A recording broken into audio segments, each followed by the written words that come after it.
estimado maestrista, ¿y qué abordamos la sesión pasada? Recuerda que estamos dentro de la ruta metodológica, no te olvides. La sesión número 9, 10 y 11 han sido las encargadas de darte esa ruta. ¿Y cuáles son? Bueno, en este caso vamos a trabajar paradigma sociocrítico e interpretativo. No te olvides de esto, enfoque cualitativo de la investigación y el tipo de investigación que vamos a usar en este caso es investigación aplicada educacional. No te puedes olvidar de ello. La clase pasada estuvimos abordando quiénes serían los sujetos que estarían trabajando o que tú estarías trabajando en tu investigación. Recuerda que te dije que la población es la totalidad de los posibles participantes y la muestra es el subconjunto de participantes y que por lo tanto tú debías usar un tipo de muestreo que te permitiera determinar a esos sujetos de manera conveniente, es decir, que se ajusten a lo que quieres investigar y que sobre todo tú tengas acceso, porque el tipo de investigación que estamos trabajando no busca, y aquí va el punto número 2, no busca la representatividad, al contrario, busca la profundidad, la complejidad del dato, es decir, de esos sujetos, qué le está pasando y por qué, y las razones y los motivos por los cuales se comportan o construyen su significado. Así que ya lo sabes, estimado maestrista. Hasta este punto estamos llegando a la etapa final de esta primera etapa. Bien, y como es nuestra última clase por ahora, pues te coloqué la imagen que te puse al principio de este curso. Y te dije ese día, investigar es un proceso. Y como es un proceso, se pasa por diversas etapas. ¿Te acuerdas cuando estabas aquí? Aquí estabas, ¿sí? Recién identificando un problema y mira dónde vas, mira todo lo que has recorrido. ¿Y dónde estás ahora? Estás acá, estás a punto de recibir el premio. ¿Y cuál es el premio? Que puedas entregar tu examen final, que viene a ser tu producto final de esta primera etapa, y consiste en aquel esquema que ya hemos venido trabajando, es decir, hay una delimitación de un problema, ya lo identificamos, ya hicimos una descripción, nos planteamos preguntas, hicimos los objetivos, ¿no es cierto? Mira por todo lo que has andado. Hicimos la revisión bibliográfica de tus categorías, ¿no es cierto? Hemos hecho categorizaciones, hemos decidido la ruta metodológica, ¿no? Ha sido toda una vivencia, todo un proceso y ahora estás aquí porque eres un ganador. Pronto ya vas a entregar tu producto de esta primera etapa. Y quiere decir que has avanzado. Vamos a ver qué tanto has avanzado. Entonces, no te olvides que esta es la estructura de nuestro informe. Esto te lo he añadido en las primeras clases para que tú tuvieras una imagen proyectiva de lo que ibas a entregar. Recuerda que te dije, íbamos a trabajar una portada, unas páginas preliminares y aquí, ojo con esto, la introducción. Pero la introducción para nosotros, para nuestro SIL, en este caso tiene que ver con la descripción del problema, la justificación, los objetivos y las preguntas de investigación. Y eso ya lo tienes listo. Ya eso lo has entregado, ya lo tienes calificado. Y que estaríamos abordando también en esta primera etapa el marco teórico referencial, que es la construcción teórica, la plataforma teórica de tus categorías.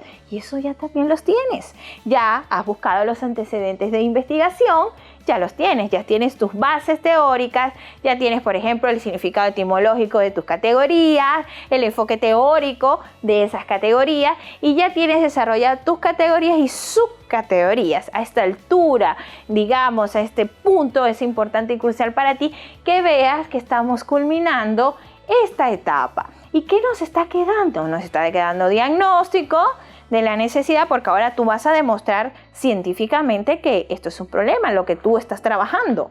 Y por supuesto la propuesta, eso nos quedaría. Así que, querido maestrista, es el momento de celebrar, de que has llegado hasta acá.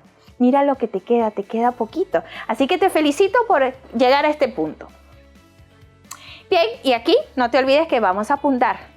Esta es una primera etapa, pero aquí es donde tenemos que llegar a la sustentación de tu tesis. Cuando estés ahí ya recibiendo el premio, es decir, cuando ya estés con tu jurado evaluador, con tu propuesta hecha y ese día podamos celebrar. Pero cada vez nos acercamos más y todo es un trabajo en equipo, todo depende de ti también. Es decir, yo te doy las pautas, te apoyo en todo este proceso, pero tú también tienes que esforzarte para lograr, porque es tu premio, es tu tesis. Bien, ¿y qué vamos a trabajar hoy? Los instrumentos. Ah, sí. los instrumentos, y esto es parte del abordaje metodológico, es parte de las estrategias que el investigador usa para aproximarse a esa realidad problemática y es parte de las decisiones que toma para buscar cuál es el mejor instrumento o ese instrumento que se vincula, que se deriva de la concepción epistemológica. Es decir, que llegó el momento de decidir cuáles van a ser el vínculo que tenemos del investigador con la información que está o el material empírico que está en esa realidad. Entonces, para poder nosotros tomar esta decisión de los instrumentos, el insumo necesario e importante va a ser este cuadro. Este cuadro, matriz de categorización. Esto ya lo pasamos hace más de 3 clases. Es decir, que a esta altura del proceso tú ya debes tener tu cuadro. Ya debes tener listo esta categorización. ¿Y en qué consiste o qué fue lo que hablamos en ese momento? Dijimos que ibas a tener un nivel 1, que es la categoría, y vamos a tener un nivel 2, que van a ser las dimensiones de esa categoría, y un nivel 3, que en este caso tiene que ver con los indicios o los indicadores de las acciones medibles, observables, que están en la realidad y que nos permite a nosotros teorizar. Y si tú te puedes dar cuenta, todo se desprende de los objetivos, ¿sí?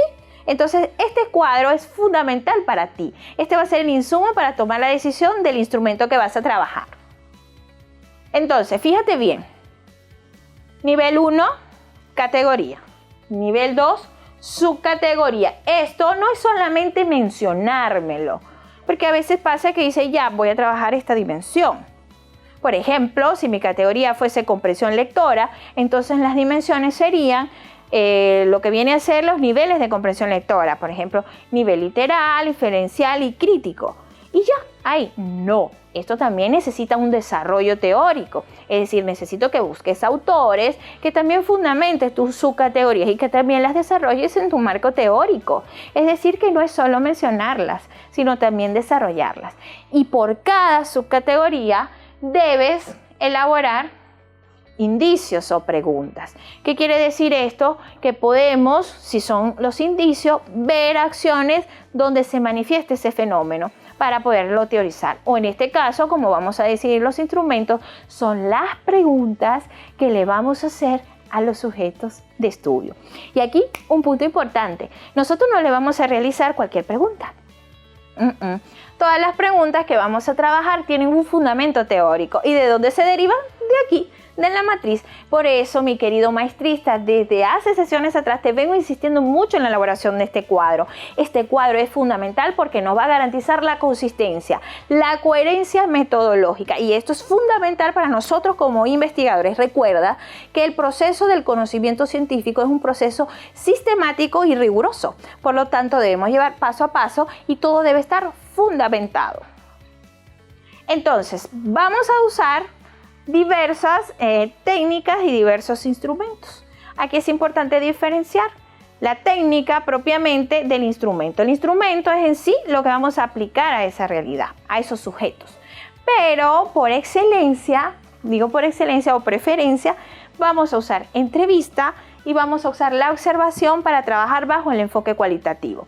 Pero usted dirá, profesora, pero yo quiero aplicar una encuesta, porque resulta ser que a mí me parece importante recoger ciertos datos, de repente en los padres, representantes, el nivel socioeconómico, por ejemplo, quiero recoger datos de otro tipo.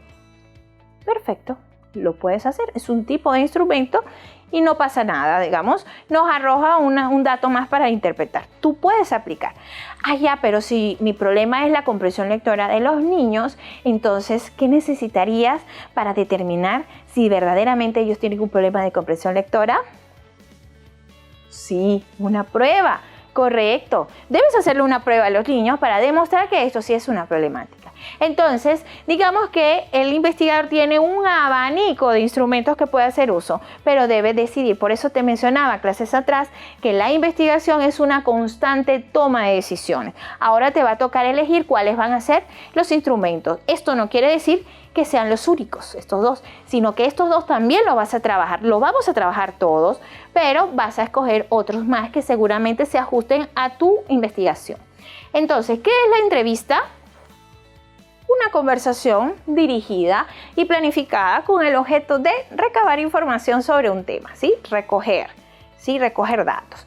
La entrevista, hay diversos tipos de entrevista, pero básicamente es una conversación, ¿no?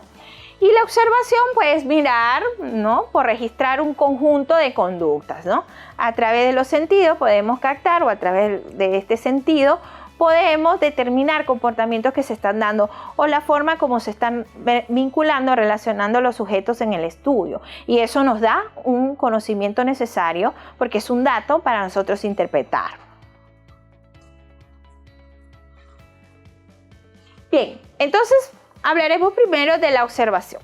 Y te coloco esta imagen porque prácticamente el investigador se nutre de esto, es decir, anda enfocado, mirando, observando. Eso es lo que caracteriza una mente científica. La capacidad de observar, la capacidad de preguntarse, de cuestionarse, la capacidad de argumentar y sobre todo de plantear una problemática. Fíjate qué interesante, el paradigma sociocrítico dice observar, pensar y transformar. Entonces, la mente científica observa, se pregunta, hace hipótesis, se cuestiona, pero también aplica o en este caso propone. Esto es una mente científica, observarlo todo. Entonces, en este caso, para nosotros la observación va a ser importante, pero va a ser una observación también enfocada. En un principio va a ser amplia, ¿no? Vamos a ir registrando una serie de acontecimientos, pero posteriormente tenemos que ir siendo más enfocados en lo que queremos. Observar atentamente el fenómeno, hecho caso concreto, tomando información necesaria y registrar. Y para esto tenemos que generar un instrumento, porque no es observar por observar. Tenemos que ir registrando paso por paso lo que estamos haciendo. Entonces, ¿qué se observa? Profesora, ¿qué voy a observar? Pues se observan conductas o comportamientos que quizás no son evaluables mediante un cuestionario, por ejemplo, sino que el sujeto, en este caso, lo hace de manera intencional, o es su hábito o es su ritual de día a día, y registrar esos comportamientos se convierte en una riqueza de datos para la interpretación.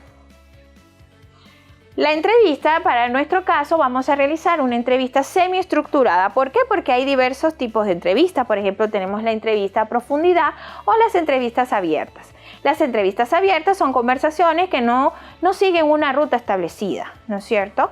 Pero la entrevista semiestructurada, digamos que es un término medio, porque ella nos permite seguir una ruta, va a ir enfocada en función de las preguntas que le vamos a hacer a los sujetos, pero la verdad al final hay un margen de espontaneidad, es decir que tampoco es que son preguntas cerradas y que nos limitaríamos ahí, ¿no? Que si surge o emerge alguna pregunta, la podemos hacer perfectamente. Recuerden, hay un margen de espontaneidad, pero esta pregunta, en este caso, ya están planificadas. Hay una guía de entrevista que vamos a realizar y esto va a tener una serie de preguntas que usted es la que le va a hacer a los sujetos que ha decidido en la clase anterior que va a ser su muestra. ¿Cómo sería la guía de entrevista o qué es la guía de entrevista? Son preguntas abiertas. No delimitan de antemano las alternativas de respuesta. Preguntas que ameriten respuesta de sí o no se deben considerar. Son preguntas abiertas, que van hacia procesos, que van hacia emociones. Esto es muy importante también. La investigación cualitativa o de enfoque cualitativo persigue percepciones, motivaciones, fortalezas, sentimientos que tienen las personas. Por lo tanto, yo no le puedo preguntar, por ejemplo, ¿usted aplica estrategias en su clase? ¿Cuál es la respuesta a esa pregunta? ¿Sí o no? Ese tipo de pregunta no puede existir. Ahora, si usted le pregunta, por ejemplo, ¿cómo es el proceso que usted realiza para aplicar estrategia de aprendizaje? Entonces eso amerita que el sujeto le responda a usted cómo vive eso o cómo lo hace.